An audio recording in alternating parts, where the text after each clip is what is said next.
श्री स्वामी समर्थ. अत्यंत पवित्र आणि व्रतवैकल्यांचा श्रावण महिना हा शुक्रवारी 25 जुलैला सुरू होणार आहे. श्रावण महिन्यामध्ये काही वस्तू या चुकूनही आपल्याला घरामध्ये ठेवायच्या नाहीत. काही वस्तू या आपल्या घरामध्ये जर असतील तर आपल्या मागे दारिद्र्य लागू शकते. येणारी लक्ष्मी आल्यापावली परत जाते. त्याचप्रमाणे या वस्तू जर आपण वेळीच आपल्या घरातून बाहेर काढल्या तर आपल्या आयुष्यासाठी हे अत्यंत फायदेशीर असते. यापैकी पहिली जी वस्तू आहे ती म्हणजे आपल्या स्वयंपाकघरामध्ये तुटलेला तवा किंवा तुटलेलं पोलपाट लाटणं असेल किंवा एखादं तुटलेलं भांडं असेल, चहाचा जो कप आहे तर तो फुटलेला असेल, तर अशा वस्तू ज्या आहेत तर त्या आपल्याला अगोदर घराबाहेर फेकायच्या आहेत. स्वयंपाकघरामध्ये कधीही तुटकी फुटकी भांडी जी आहेत तर ती नसावीत. वास्तुशास्त्रामध्ये सुद्धा हे सांगितलेले आहे की तुटलेली भांडी स्वयंपाकघरामध्ये ठेवू नयेत.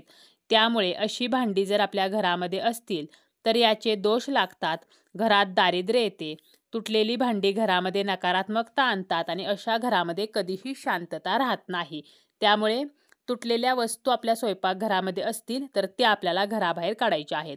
यानंतर दुसरं आहे ते म्हणजे आपल्या देवघरामध्ये जर गळणारी समई असेल, गळणारं निरंजन असेल किंवा तुटलेलं निरंजन असेल तर हे सुद्धा आपल्याला घरामध्ये ठेवायचं नाही.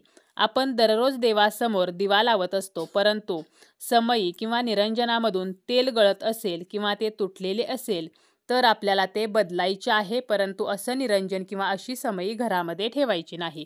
यानंतर आहे ते म्हणजे फाटलेले किंवा खराब झालेले देवाचे कापड.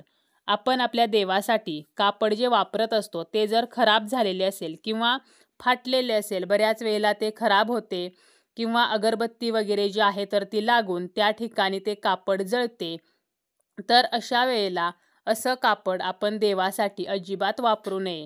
कारण देवाचे कापड जे आहे तर ते नेहमी स्वच्छ आणि नीटनेटके असावे.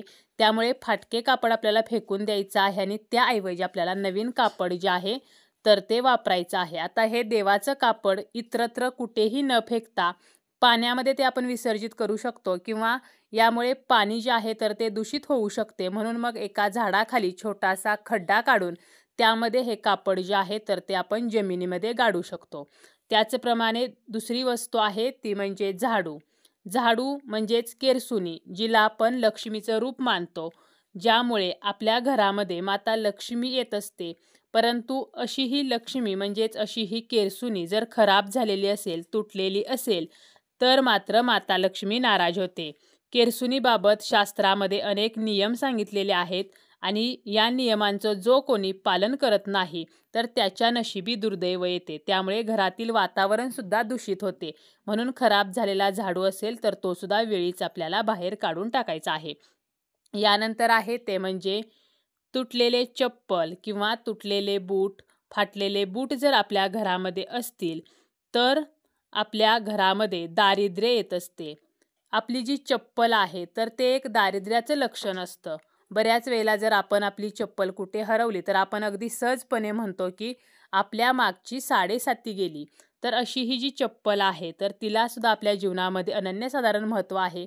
परंतु तुटलेली चप्पल किंवा बूट जर आपण घरामध्ये तसेच ठेवले तर मात्र आपल्या घरामध्ये अलक्ष्मी जी आहे तर ती प्रवेश करत असते आणि आपल्या घरातील लक्ष्मी जी आहे तर ती मात्र बाहेर जात असते. म्हणून आपल्या घरातलं दारिद्र्य, गरिबी जी आहे तर ती नष्ट होण्यासाठी तुटलेलं चप्पल, तुटलेलं बूट हे सुद्धा वेळीच आपल्याला घरातून बाहेर काढून टाकायचं आहे. यानंतर आहे ते म्हणजे बंद पडलेल्या इलेक्ट्रॉनिक वस्तू असतील किंवा बंद पडलेली घड्याळे असतील. प्राचीन काळापासूनच घरातील वस्तूसंबंधी काही प्रथा ज्या आहेत तर त्या प्रचलित आहेत. बहुतांश घरामध्ये तुटलेल्या वस्तू ज्या आहेत तर त्या एखाद्या कोपऱ्यामध्ये किंवा माळ्यावरती पडून असतात आणि शास्त्रामध्ये काही अशा वस्तू सांगितलेल्या आहेत की ज्या घरामध्ये ठेवू नयेत. त्यामध्ये येतं ते म्हणजे इलेक्ट्रॉनिक वस्तू, म्हणजे ज्या खराब झालेल्या आहेत किंवा बंद पडलेल्या आहेत, ज्याचा आपण वापर करत नाही. अशा वस्तू जर आपण तशाच घरामध्ये ठेवल्या तर यामुळे आर्थिक अडचणी वाढतात आणि या वस्तूंच्या प्रभावामुळे महालक्ष्मीची कृपा जी आहे तर ती प्राप्त होत नाही. तसेच फुटलेला आरसा आपल्या घरामध्ये असणे तर हा सुद्धा एक दोष आहे.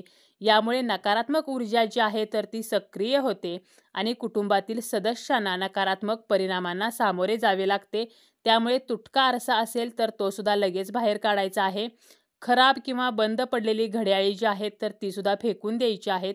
कारण घड्याळाच्या स्थितीनुसार आपल्या घराची उन्नती जी आहे तर ती निश्चित होते. घड्याळ जर चालू नसेल तर घरातील लोकांना त्यांची कामे पूर्ण करण्यासाठी अडचणी ज्या आहेत तर त्या येत असतात. घरामध्ये तुटलेला फोटो असेल किंवा एखादी फ्रेम आहे जी आपली खूप आवडती आहे परंतु ती फुटलेली आहे, तर अशी फ्रेम किंवा असा फोटोसुद्धा अजिबात आपल्याला घरामध्ये ठेवायचा नाही.